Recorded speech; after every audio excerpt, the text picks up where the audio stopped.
Hello students, we're looking at Chapter 9, Development, Key Issue 2. I'm going to talk you through some of these things.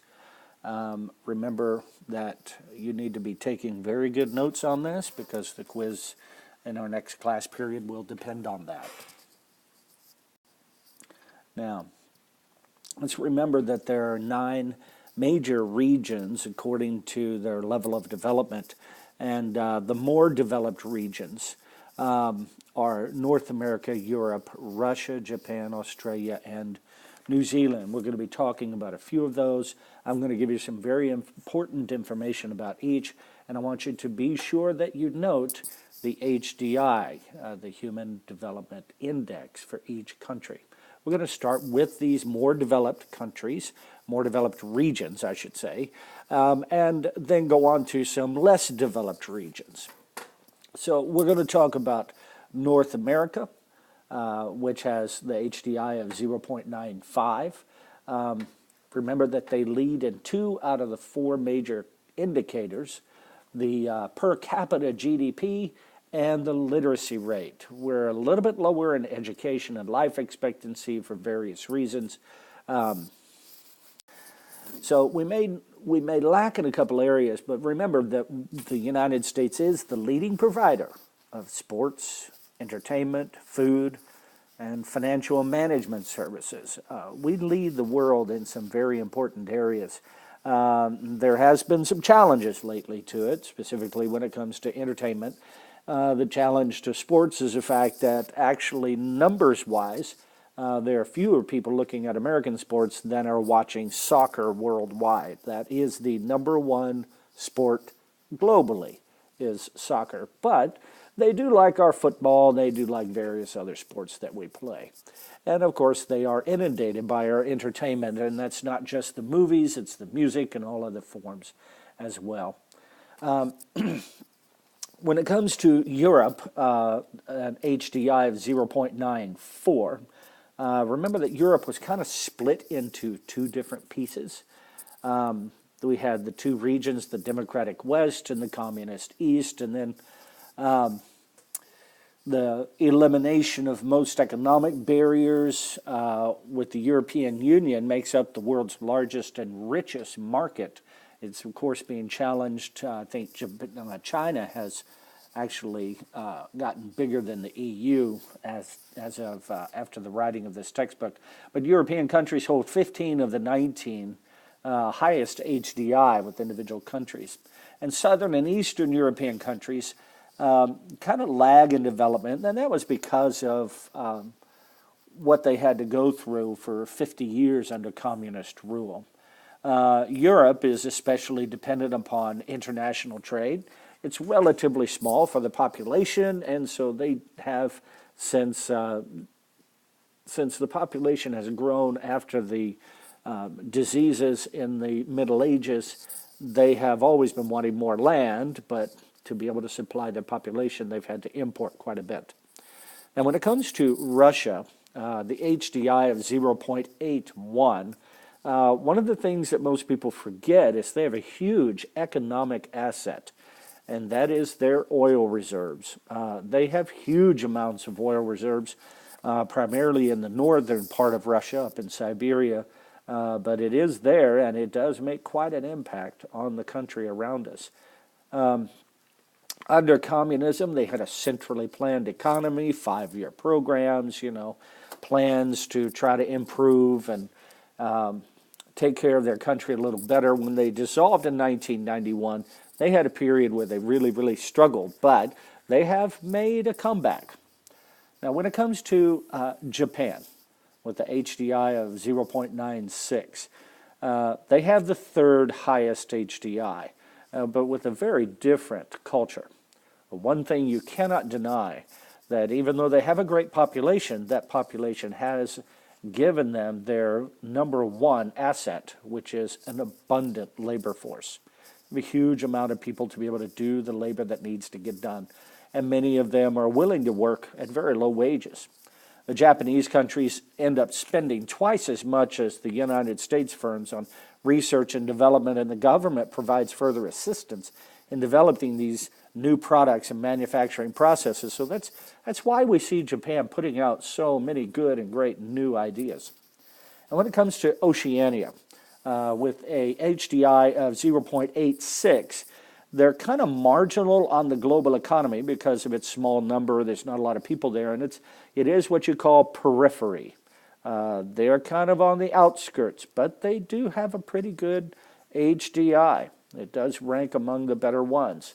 As former British colonies, Australia and New Zealand share some cultural characteristics with the United Kingdom. 90% of the residents are actually from Great Britain itself. Now, let's talk about the less developed regions of Latin America. They have an HDI of 0.81.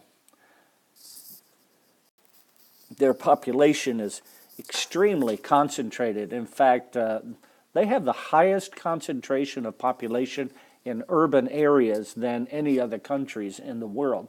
The overall development in Latin America is hindered by an inequitable income distribution. And you'll find, and you'll need to make a note of this, that the highest development in southern South America is in southern South America. You can look at the map on page 284 in your textbook and see that, particularly in Brazil, many of the other countries are the exact same way. The highest development is in southern South America. Make a note of that. Also, East Asia, HDI of 0.76. This economy is, in the 21st century, it's being driven pretty much by China. You will see China driving much of the economies in the Far East. Their big year was 1949, when the Communist Party won a civil war. The old nationalist government fled to Taiwan. They set up a government in exile, and ever since then they've been arguing over whether Taiwan is China or whether it's independent. Under communism, the government took control of the agricultural land. Some villages, officials assigned tasks to each farmer, distributed food to the family. This is very government centralized economy. In the 21st century, manufacturing has been increasing. We have seen more and more products coming from China. DVD players, microwaves, actually iPhones. A lot of the stuff that we use quite a bit actually is made in China. But there are still weaknesses that hang around for China's economic performance.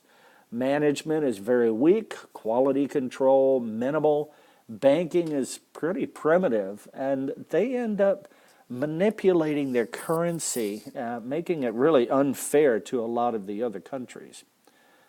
Now, when it comes to Southwest Asia and North Africa, the HDI of 0.70, you have to understand Saudi Arabia, the United Arab Emirates, and other oil-rich states are very concentrated along the Persian Gulf, and that's Arabian Gulf. They have billions of dollars generated from petroleum sales to finance their development. You have to understand, petroleum, that is their major contribution to the globe, and it's the reason that those countries have been able to make such development increases. It's amazing. You can look up the mall that they made a snow hill where they can go snow skiing in Saudi Arabia. It's amazing. Now, the low level of literacy among women is actually a huge issue to the United Nations. That's what keeps these countries from actually progressing a lot further than they could. And it suffers from serious internal cultural disputes.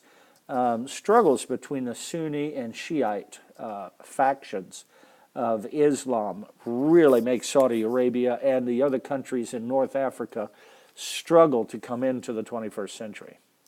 Now, Southeast Asia, with an HDI of 0.72, they have low population in some areas due to inhospitable environments. You need to make a note of that. Make sure that you write that down.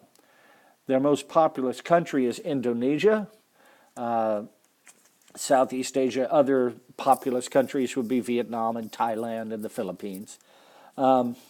Their tropical climate limits the intensive cultivation of a lot of grains.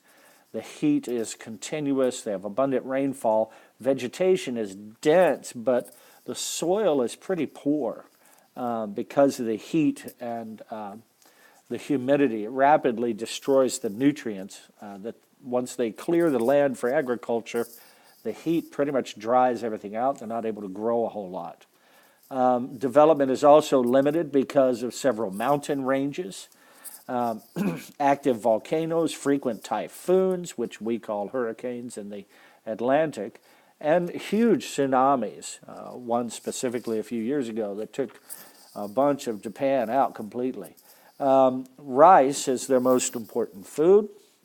It's exported large quantities from India, Malaysia, and Thailand. They have suffered the past half century from insipid warfare. Japan, the Netherlands, France, United Kingdom, they were forced to withdraw from these regions because of the warfare. And of course, the United States can't forget our war with Vietnam from 65 to 75. In the absence of independent watchdogs and regulators, funds for development were sometimes invested unwisely, sometimes simply stolen. But there is some economic promise. Southeast Asia, along with North Africa, they do have quite a bit of oil reserves. We call it petroleum preserves. So they do have some hope. They have some things to contribute, but it's going to take quite a bit for them to get over the politics of their situation.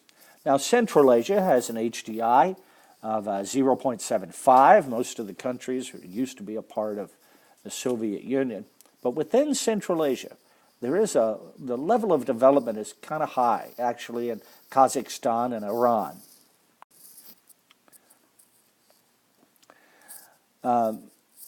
Not by coincidence, these two countries are the region's leading producers of petroleum.